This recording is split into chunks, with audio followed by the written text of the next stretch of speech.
Welcome everyone to today's presentation on supporting refugee youth and their families. Today's presentation is put on by Refugee One Wellness Program, and our focus today is going to be young children ages 3 to 10. So our agenda for today, we're first going to cover some basic definitions, what to know, current trends, cultural humility, trauma in young children, challenges and strengths of refugee youth and families, communication strategies, in particular with interpreters and without interpreters, creating a welcoming classroom environment, resources and tips for all staff members, and then we'll summarize with some final takeaways. So first, it's really important to understand the definitions. We'll just discuss some general definitions in terms of immigration status. An individual's immigration status will impact the kinds of benefits they will receive on a federal, state, and local level. A migrant is a generic term for anyone moving to another country with the intention to stay for a minimum period of time. This includes both permanent and temporary migrants with a valid visa or permit, asylum seekers, and undocumented migrants who do not belong to any of the three mentioned groups. This is really an umbrella term. Within the umbrella of migrant, you have asylum seekers, who are individuals who have formally submitted a request for asylum, but have not yet completed the asylum procedure, or it is still pending. If individuals are denied asylum, their status changes to undocumented migrant. And a refugee refers to someone who has completed the asylum procedure with a positive outcome, and they have been granted protection by obtaining refugee status. Now, why does this language matter? As previously mentioned, a person's status will impact the kinds of benefits they will receive. Refugee status provides a direct pathway to citizenship, and individuals cannot be deported. They receive financial benefits, medical assistance, employment services, and often housing and mental health services. Asylum seekers are not guaranteed a direct pathway to citizenship, and they do face the risk of deportation. Asylum seekers have potential to receive some federal and state benefits while their case is pending, but typically they don't have access to all the financial benefits that refugees have access to. Another category that we're going to discuss is humanitarian parolee status.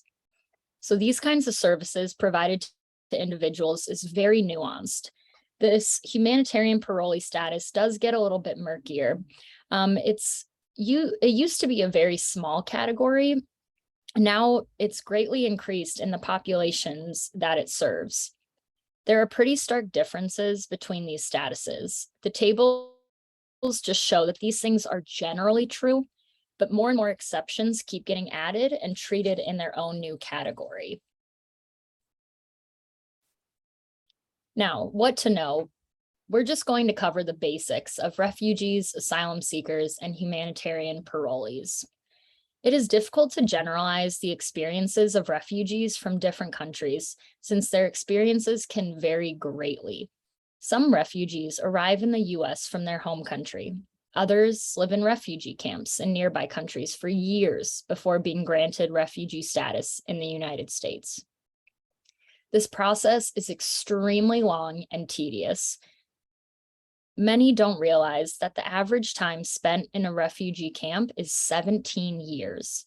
For some children and adolescents, a refugee camp is the only life they have ever known. Refugee camp conditions are poor and educational resources are slim. For asylum seekers, the journey to the United States can be extremely dangerous and filled with much uncertainty. For migrants in general, simply hearing news from back home can be triggering and activate traumatic symptoms. Now, in general, the United States welcomes thousands of refugees through the U.S. State Department Refugee Admissions Program. Having fled violence, persecution, and war, vulnerable refugees from around the world come to the U.S. to rebuild their lives. Resettlement is a long and difficult process. Not all resettlement Resettlement agencies are the same in their level of care and available services. Resettlement agencies typically provide housing services, English language training, and workforce development. In addition, there are some agencies that are able to provide more than that, like mental health services, youth programming, immigration services, and cultural orientation about adjusting to life in the United States. At this time, refugee arrivals are coming from Burma, Congo, Eritrea, Ethiopia, Iraq, Somalia, Syria, Sudan, and South Sudan. The number of arrivals in the US changes quickly based on current events and the current administration's views on immigration. At this moment in time, the US is not seeing a lot of refugee arrivals. Instead, they're mainly seeing humanitarian parolees coming from Afghanistan and Ukraine. So with that being said, we're first going to focus on one current trend, and that is Afghan humanitarian parolees. So in May of 2021, the Taliban took over the capital of Afghanistan, and the US established Operation Allies Welcome, a short-term, immediate response for Afghan citizens. US citizens, interpreters, and embassy staff were evacuated first from the country. The process was unplanned and, quite frankly, very hectic, leaving hundreds of Afghans to chase down and cling on to moving planes. Many families were separated in this process. The US granted Afghan refugees temporary humanitarian parolee status with application fees and fear interviews that were required. The experience for many refugees from Afghanistan was in itself a very traumatic one.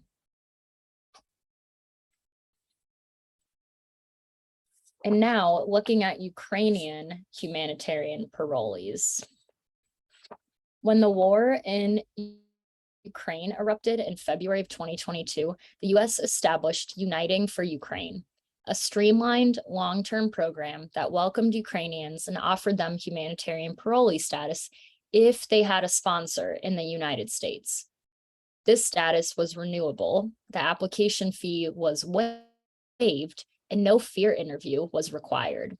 There were rallies and support all over Chicago, and large financial donations went to the service of Ukrainian parolees. Just in 2022 alone, 1,600 Ukrainians boarded planes and came to the US.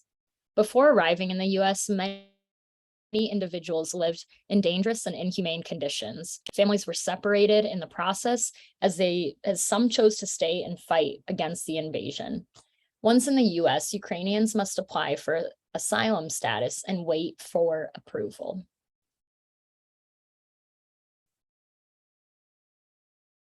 Many asylum seekers at Refugee 1 are coming from Haiti, Venezuela, Guatemala, Honduras, and El Salvador. Asylum seekers have the least access to services by federal regulations. Luckily, there are many local organizations in Chicago that work to provide services for asylum seekers. But at Refugee 1, unfortunately, asylum seekers do not have the same access to services as refugees or humanitarian parolees from Afghanistan or from Ukraine. Another current trend to be aware of is the journey for some migrants from South and Central America. Thousands of migrants, primarily Haitian and Venezuelan, are crossing the Darien Gap to reach the United States. This is located between South and Central America. Consisting of watershed, forest, and mountains, the Darien Gap is considered to be one of the world's most dangerous jungles, and migrants make the 65-mile trek by foot. Rape and robbery are common, and there are numerous fatalities along the way. Upon arrival to the border, migrants will stay in refugee camps for an indefinite amount of time. Migrants are often up against systemic barriers by states unwilling to take them in and are treated with inhumane disregard.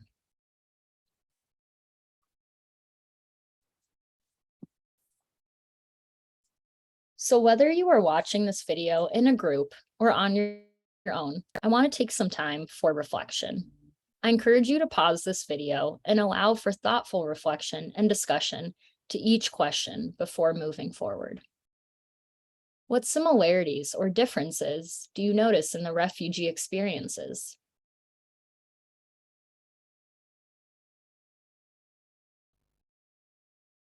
How did the responses from the US differ?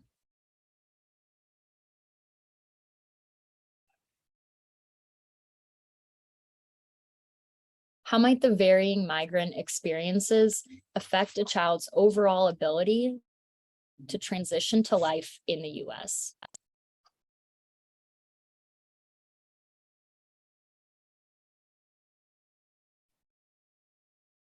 We're now going to shift gears and discuss cultural humility, how that relates to trauma and the experiences of refugee youth, and the ways that trauma can become noticeable in the classroom.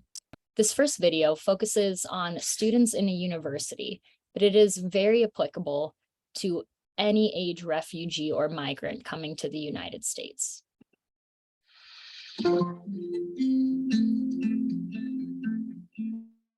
With cultural humility, the goal is to lower your own sense of self-importance, to be open to receive other people and other people's way of life, to be present, to be listening, to be open, to see.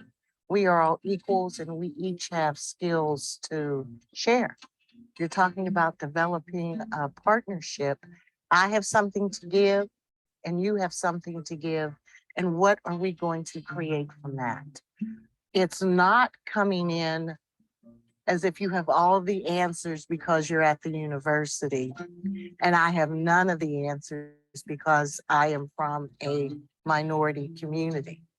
You have to be relaxed, you have to be humble, you have to come not to a lower level, but to a level that people can understand what you're saying, can understand that you want to be there. Body language is such a big thing. If you're not comfortable, then you need to go into a community with people that are comfortable so you can see how they act, what type of clothes they wear, how they speak to people. Whether you're a professor or whether you're a student or a staff person or whatever your station is, there may be this kind of sense, within our egos that we need to approach communities that we're working with a sense of knowing everything, of being the teacher. And in cultural humility, it's okay to not know, and it's okay to ask a question.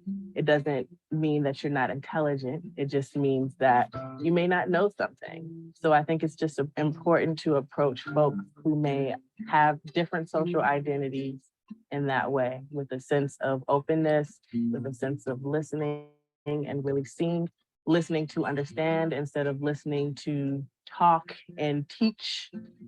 And occupying the space of being a true learner. I think that's important. Please remember that we are all equals and we each have skills to share. So even though we may not have all of the book knowledge that a university student has, we still have a lot of knowledge and skills, and we're still moving forward. And we need assistance with moving forward. And there's probably a lot the university students could learn from us too.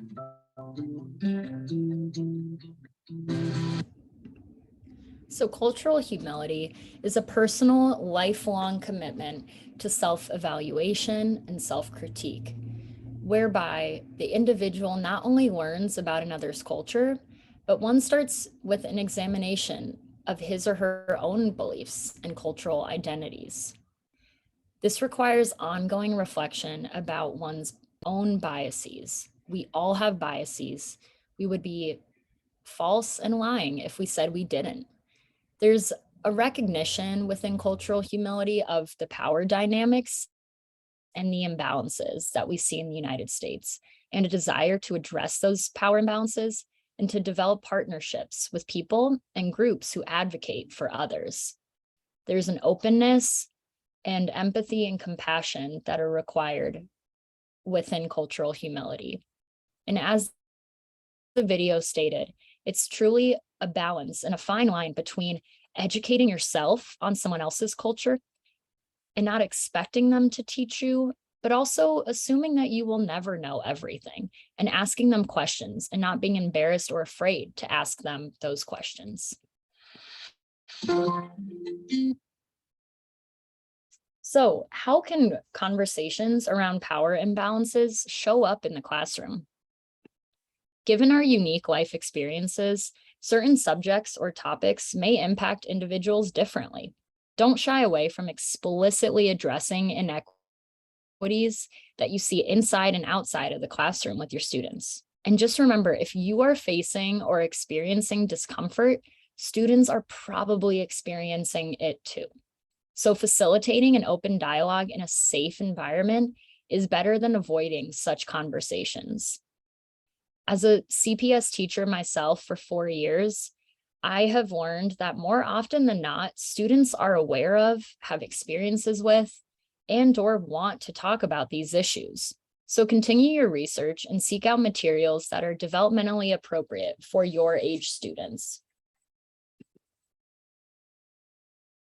Now, I want us to discuss this image called the cultural iceberg.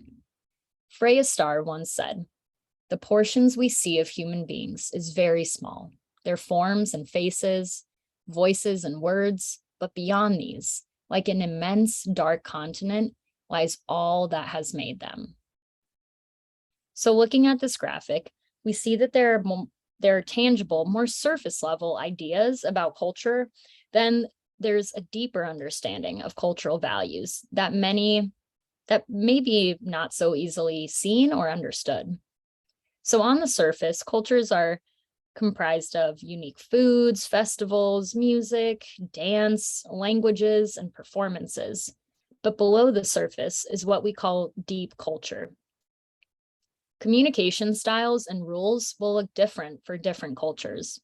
Notions of friendship, leadership, and courtesy can be different as well. Concepts of self, time, fairness, and justice are different.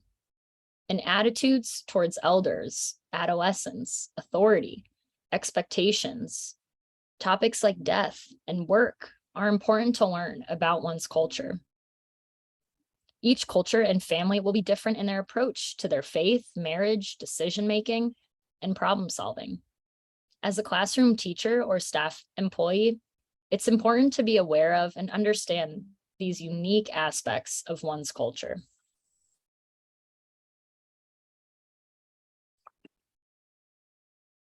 Having cultural humility truly means being teachable. If you think you have it down, it's likely that you do not. Having cultural humility means learning from your students and your trusted colleagues. As I said before, we all have biases, and part of cultural humility is being able to name and reflect on your own biases and understand the impact of systems and their effect on individuals that may come from a different background.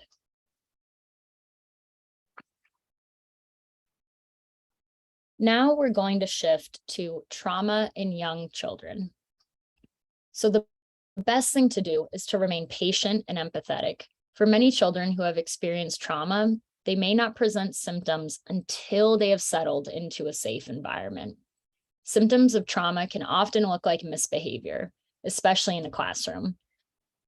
It could look like disrupting other students and the overall classroom environment, angry outbursts or physical outbursts, trouble with identifying, expressing, and regulating emotions, a distrust in authority figures, maybe resource hoarding or resistance to sharing, an escalated reaction to triggers. So things like loud noises, alarms, overlap shouting, abrupt changes. These could elicit a child's fight, flight, or freeze reactions.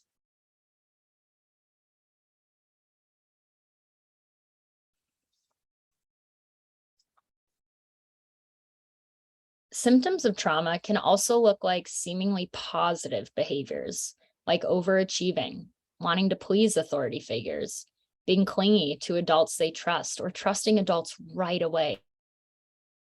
emotionally flat, meaning they show little to no emotion, even in really upsetting situations. Now, all of these are just generalizations, but I want us to discuss that it's truly impossible to predict what topics or subjects will trigger or be challenging for newcomers. So the best thing you can do is to learn about the signs. That way you can recognize them when you see them and support your student in a culturally appropriate and in a therapeutic way. There are many more details on if you visit SOS Children's Village, and you can also download, there's a free PDF called the 12 Core Concepts, and those links are provided below.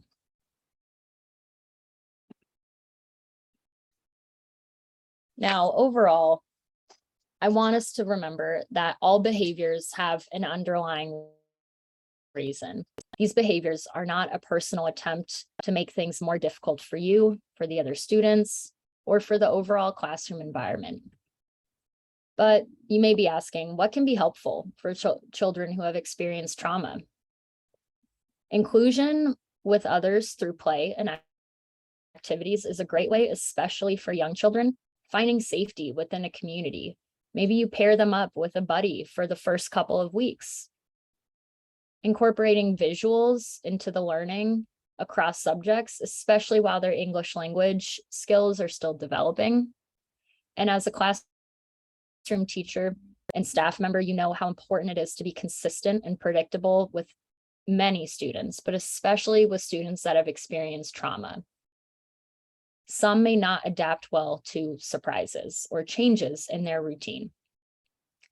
And continuing to be transparent and practicing empathy, and then creating physical safe spaces where a child can go when they're feeling overwhelmed and there's too much stimuli.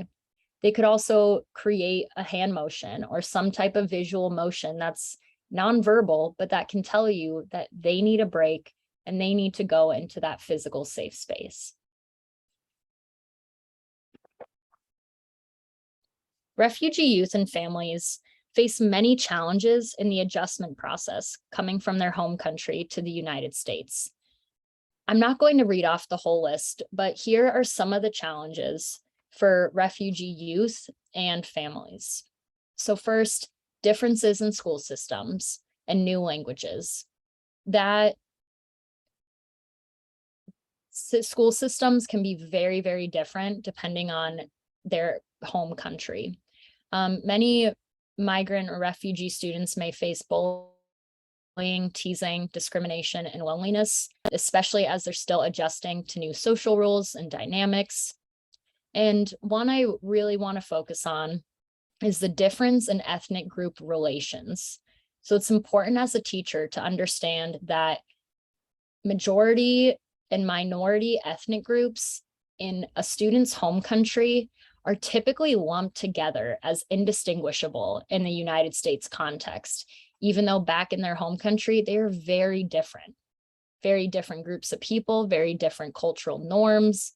So it's important to not assume that just because two students are from the same country, that they have the same background and the same experiences. And academic misplacement is also one that's often seen for refugee youth. So what this could look like is a child being assigned to a classroom that's either too challenging or not challenging enough. Often schools interpret a child's performance as a reflection of their intelligence rather than it being rooted in just their struggles in learning and navigating a new language in the English language.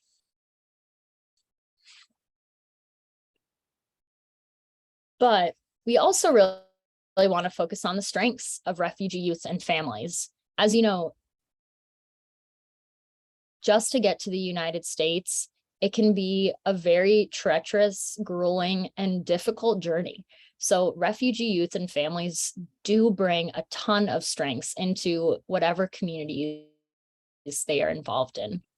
Here are a few that could affect your classroom. The value and importance placed on education, learning skills such as advocacy, perseverance, and adapting to new environments. Especially refugee youth, they learn this at a very young age. refugee youth bring diverse cultural perspectives to the classroom space. They're able to code switch and navigate different cultures from their country of origin to life in the United States. And they're able to find support and resources which within the refugee communities.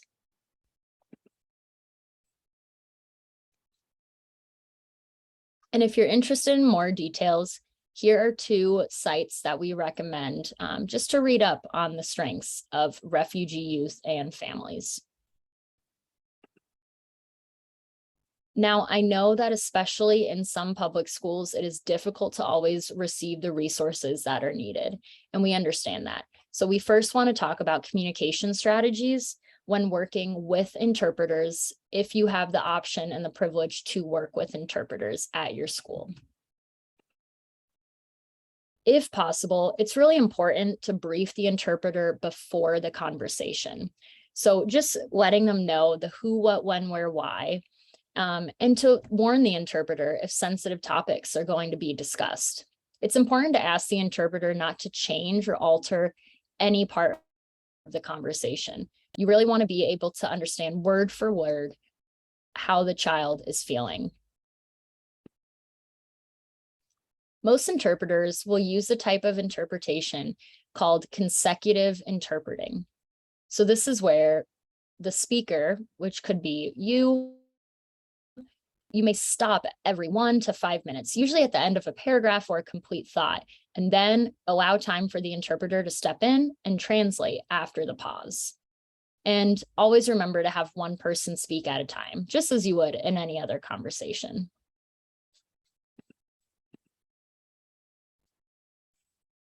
Now, also consider cultural factors when conversing through an interpreter. If you're conversing in person, adjust your body language and speech so that you are directly talking to the non-English speaker and not only to the interpreter. So for example, in the orange are phrases that maybe we should try to avoid, and in green, what you could try instead. So instead of saying, "Is blank feeling okay?" you would look at the student and say, "Are you feeling okay?" And instead of saying, "Can you ask the student if they need help from me?" try to just look at the student and say, "Do you need help from me?"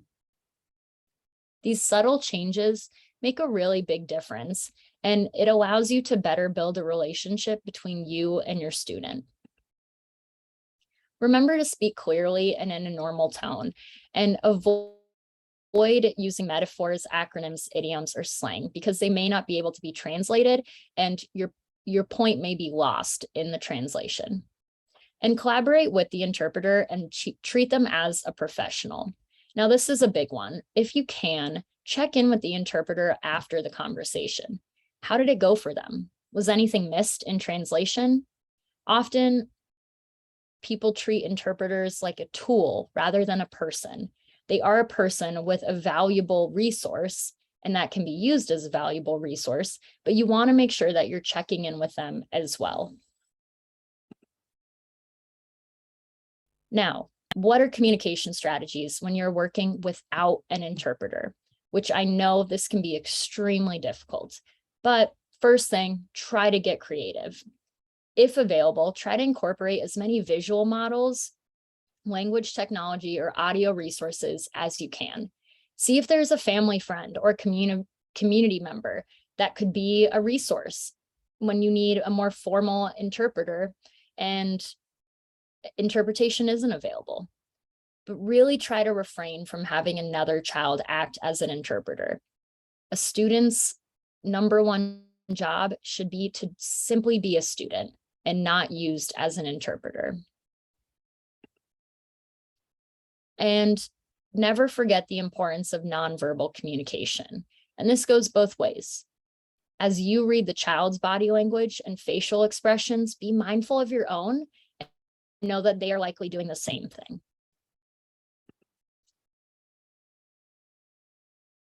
So also what we can do when working with interpreters or working without interpreters, try to have a positive attitude, give compliments, and encourage group work.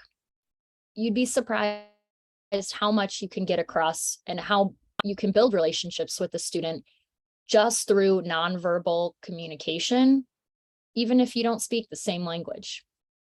Avoid overcorrecting the student. They're trying their best and are bound to make mistakes in a new language. And as always, remain kind and patient. Remember, it's scary and confusing for someone who's speaking to us in a language that we don't understand. And just because a child doesn't understand doesn't mean they are not smart. It's a reflection of the language barrier, not their emotion or their intellectual capabilities. And with all that being said, yes, it can be very frustrating if a child doesn't understand what you're trying to communicate. But a child, especially one who has experienced trauma, will learn better if they feel safe and welcomed in a classroom and can make mistakes freely without fear of punishment. It's also important to make note of communication strategies, especially through a cultural humility lens. Culturally specific behaviors and cultural norms show up in verbal and nonverbal communication. So behavior is often informed by the relationship between the two parties, as defined by power, age, and gender. A form of communication in one culture can be interpreted as disrespectful or inappropriate in another. The most common example is eye contact. In the West, we maintain eye contact, and that signals confidence and respect. But in parts of Asia, in the Middle East, maintaining eye contact can be seen as really rude or challenging during a discussion. And some others include touch, physical distance, facial expressions, posture, and gestures. So once again, learn about a student's culture and learn about those small cultural norms that can really impact your ability to create a safe and welcoming learning environment. And lastly, when we look at high context cultures, these cultures rely more on nonverbal communication, use personal relationships, social hierarchies, and cultural knowledge to convey meaning. Whereas low context cultures, words are much more important. Communication is direct, relationships begin and end quickly, and hierarchies are relaxed. Although we have provided some examples, these may not be applicable to everyone from the same culture. So once again, learning about different cultural communication styles is an opportunity to lean into practicing cultural humility. Never assume that we understand everyone's cultural background. And for more information, here's another great resource when thinking about nonverbal communication. Now, thinking back to your school environment, we want to discuss potential pathways for aiding in the adjustment process. So feelings of safety. It's really important to establish community for newcomers. This could be through friends, trusting adults, family, friends, and as we stated before, the buddy system. They could also feel a sense of safety by joining a sports team, or not mentioned here, a club, maybe before or after school, where they can meet their peers and share similar passions and talents and interests. In terms of feelings of competence and independence, routine and predictability is very important, and it's important for the child to understand school systems and structures. So although it may be tedious, taking the time to have them understand fire drills, lockdown drills, accessing lockers, and classroom behavior expectations will give them a sense of confidence and autonomy. And feelings of security. Check in on individual students and see how they might need additional support. If you're not sure what they need, just ask. Now, let's specifically focus on creating a welcoming classroom environment for teachers. If you have the option, or if you know that a child is coming to the classroom before the day, you're not learning it day of, try to communicate with the other students about the arrival of that new student. You can prepare them and encourage them to help the new student adjust. And it could be a great learning opportunity for the other students.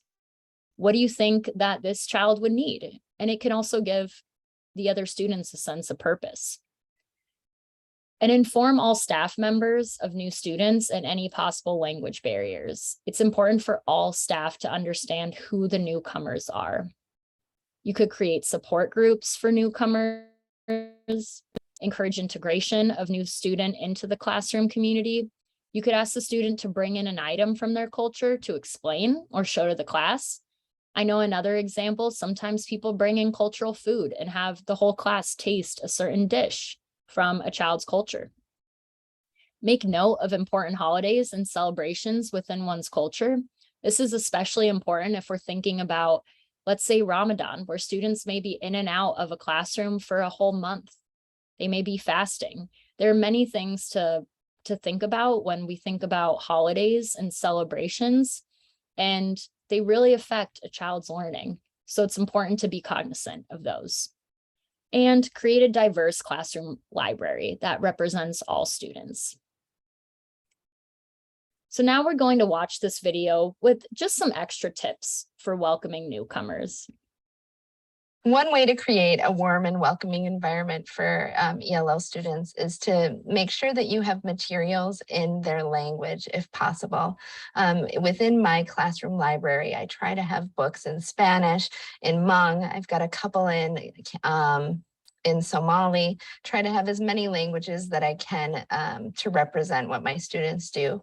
Another way is to just learn a couple of phrases in their language. For example, I know how to say, I don't know in 5 languages. And when the kids tell me, teacher, I don't know, I can spit back at them in their language and they love it. And it just shows that you care. Or even just a greeting, to be able to, when the kids come in, to say good morning in their language, it just puts them immediately at ease. And it also works really well for working with parents. At conference time, when a parent walks in and you can say hello to them in their native language, it really helps build that relationship because it lets them know that you care. Another important thing to create the welcoming environment is to understand that your students are still smart, they just don't have the English. And so to be really respectful of the intelligence that they do have and be patient with the language acquisition process. Speak slowly and honor the knowledge that they do have, even if it's not the knowledge that they necessarily need for school. One thing that I find also is extremely important in creating that welcoming environment is to know how to pronounce and how to say all of my students' names. That first day, I ask my students to say their names and I repeat it back to them as many times as I need to ensure that I have the correct pronunciation of their names. There's so many students that it just drives me crazy when they come in and say, well, my name is Umulker, but you can call me Sally. And I know that some teacher must have said to her, Umulker is too hard to say, or they got sick of adults or people not able to pronounce her name, so they pick an American name. If a child asks to be called that, you want to be respectful, but you also want to be respectful of their given names and try to learn how to pronounce their names and use their names. Throughout the year, I get new students, and it's important to make those new students feel as welcome as you can in the classroom. Usually I'm given about 1 or 2 days notice that a student will come, and I will first prepare the class. We'll tell the class that a new student will be coming in, and if we have a student who speaks the new student's language, I will tell them, for example, Jesus, we're having a new student coming in who speaks Spanish, and I will ask the student to be his buddy for the day or for the weeks to come. I will have Jesus first show the new student how to use his locker. The locker is a big anxiety level for middle school students. And I'll talk to the class about ways we can make new students feel welcome, showing them where their classes are, showing them the routines in the classroom, when to open their books, when to take out their notebooks, what the homework processes are. And we'll also talk about things Like when they're in the cafeteria, how can they make someone feel welcome? By asking them to sit at their table. Also, it's important to understand that a new student will probably come to you. I call it deer in the headlights. They're so nervous and they're so scared, and their eyes are just looking at you like, please don't ask me to talk. Please don't ask me to do anything. And just know that they're going to be nervous, and just try to make them feel as comfortable as you can. And giving them that buddy that speaks their language is so important. Know that they're not only dealing with a new school, they're probably dealing with a new country, a new climate, a new culture, being in a new house. A lot of my students, some of their families are still in their old country, or a lot of my students also are refugees and have seen traumas of war. So there could be a lot of issues going on. It's also important to try to connect with the family as soon as possible, so that you can get some of that background knowledge to know if they've had school, if they haven't had school, if they were in war, if they weren't in war. It's important to know those things to help you make the student feel comfortable and welcomed in your class.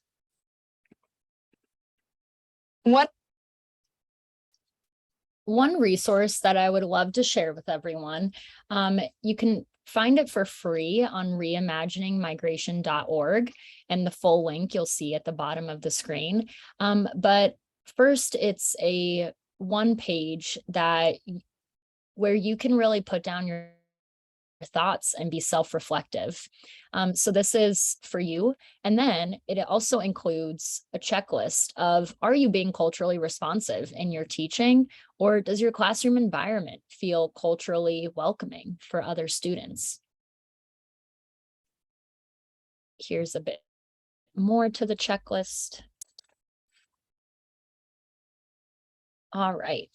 So now we're close to the end. I want to talk about tips for all staff members and not just for teachers specifically. So cultural humility training should be available for all staff. Students typically interact with everyone, not just teachers. Think about their interactions with workers in the cafeteria, with custodians, with security, with the office and people at the front desk. And try to utilize existing resources. See what languages are present amongst staff members. You may have staff that are bilingual, trilingual in the languages of the newcomers, and they could be a great resource for you and for the newcomer. Stay educated and stay engaged. Do your part and learn about important cultural holidays and celebrate with students. And as I said before, know who the newcomers are, not just those that are in your classroom or grade level. And you can also encourage the community. Take notice of the social dynamics in the classroom, and if the new student is integrating into the social community. Ask the child how staff can make them feel more comfortable, and check in with them throughout the school year. Stay curious and open to learning. If a child transitions well in the first week and then digresses towards, or you see kind of a just movement of going backwards in the following weeks, that's very normal. It's a roller coaster ride for many students until they really feel as though they have adjusted and are part of the community. All right, so we have reached the end of today's presentation. So I just want to take note of our final takeaways. So overall, approach the work with humility and curiosity. There's so much to learn from each student. Educate yourself about the cultures of your students and the places from which they came. Be proactive. Set up a welcoming classroom environment for the student before they arrive, if you have the opportunity to do so. Understand that trauma looks different in each individual. What might be triggering to one person may not be triggering to another. Trauma responses can often look like misbehavior. A child who has experienced trauma needs support and reassurance, not punishment. But remember, trauma responses can also look like overachieving and can look positive on the surface level. When working with an interpreter, speak directly to the child when communicating through an interpreter. Or if you don't have an interpreter at hand, utilize nonverbal communication, body language, visuals, and if available, technology. Encourage community. Find a support group or volunteering peer to help the student adjust more easily in social settings. And that also includes working with the child's community as well. Make sure to discuss with the parents as much as you can. And finally, be patient, kind, and empathetic. This is a scary transition for a lot of children, but ensuring that they feel safe and secure in the new environment is the first step in their journey to thrive. I thank you today for your patience and your continued commitment to your students and to the work, because it can be really challenging and frustrating. But I appreciate all of you, and I hope you took something away today that you can incorporate into the classroom. Thank you so much.